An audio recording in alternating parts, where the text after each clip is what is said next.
परमेश्वर के नाम की स्तुति हो। आज का मनन के लिए पहला कुरिन्थियों 11वां अध्याय 26 से कुछ पद पढ़ना चाहता हूँ,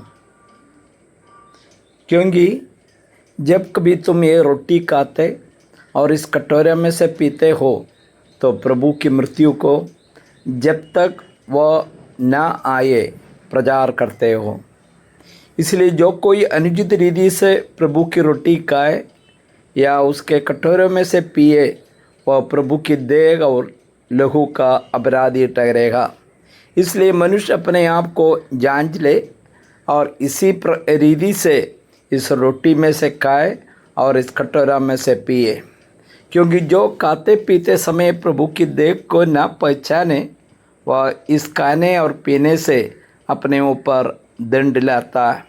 इसी कारण तुम में से बहुत से निर्बल और रोगी है और बहुत से सो भी गए।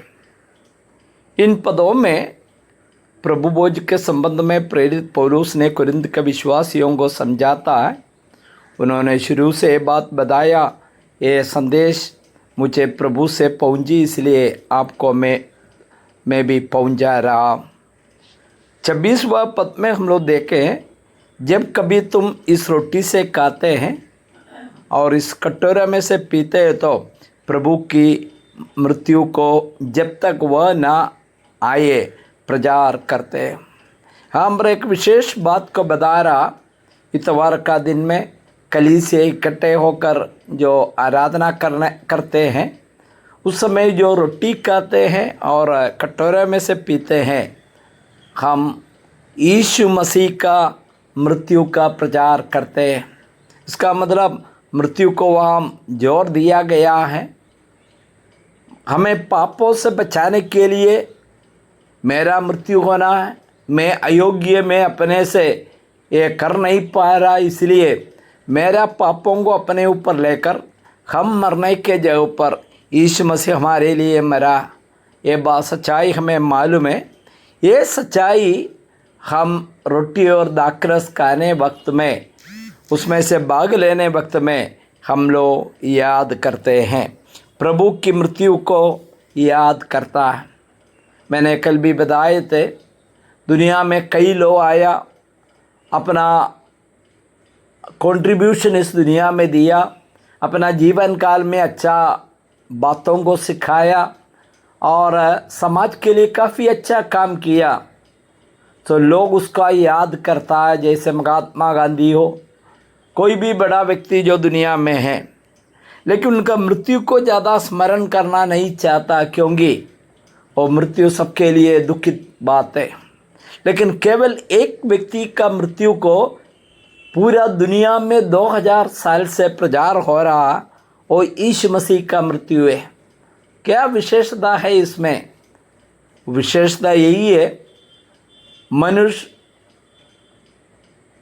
बाइबल बताता है, मनुष्य के लिए एक बार मरना और उसके बाद न्याय का होना नियुक्त किया है। इब्रानियों 9:27। एक बार मर जाएंगे, मतलब इस शरीर इस संसार में मिट्टी से बनाया, मिट्टी में मिल जाएंगे। लेकिन बाइबल बताता है आत्मा को कभी मृत्यु नहीं। सो मृत्यु का परिभाषा इस प्रकार दे सकता है, आत्मा से नहीं, शरीर से आत्मा अलग होने वाला प्रक्रिया है मृत्यु। इसके बाद में आत्मा कहाँ जा रहा? आत्मा कभी मरता नहीं है, वो सीधे परमेश्वर के पास जाते हैं, जो प्रभु को अपना हृदय में स्वीकार किया। जो व्यक्ति यीशु मसीह को अपना हृदय में स्वीकार किया एकमात्र परमेश्वर के रूप में, और यीशु मसीह मेरे पापों के लिए अपना जान दे दिया, उस क्रूस का मृत्यु पर विश्वास करते हैं, बाइबल बताते हैं उसको पाप क्षमा मिलता है, आत्म शांति मिलता है, और जरूर स्वर्ग में प्रभु के पास रहेंगे। जो व्यक्ति यीशु मसीह को स्वीकार ना करेंगे, उनका आत्मा को भी मृत्यु नहीं, लेकिन वो अनंत काल का सजा नरक में रहेंगे, बाइबल बताता है। ऐसा है तो इस मृत्यु कितने महत्वपूर्ण है, ये बात पौलुस बताता है।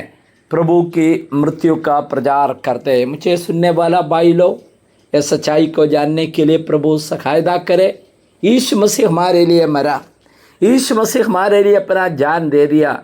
इस सच्चाई मेरा और आपका जीवन में परिवर्तन लाया है, तो हम इस सच्चाई को प्रचार करना बहुत ज़रूरी है।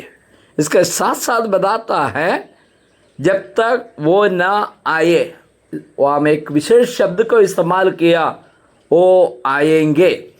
यीशु मसीह ने वायदा किया है, मैं जा रहा हूँ और मैं आएंगे आपको ले जाने के लिए। सारा मसीह लोगों का आशा वही है कि प्रभु आएंगे, हमें ले जाएंगे। इस आशा में हम लोग रहना बहुत ज़रूरी है। यही हमारी आशा है। एक दिन कितने भी लोग, कितने बड़ा छोटा जो संसार के नज़र में, वो एक दिन संसार छोड़ के जाना, लेकिन हमें एक बहुत बड़ी आशा है, हम प्रभु के पास जाएंगे।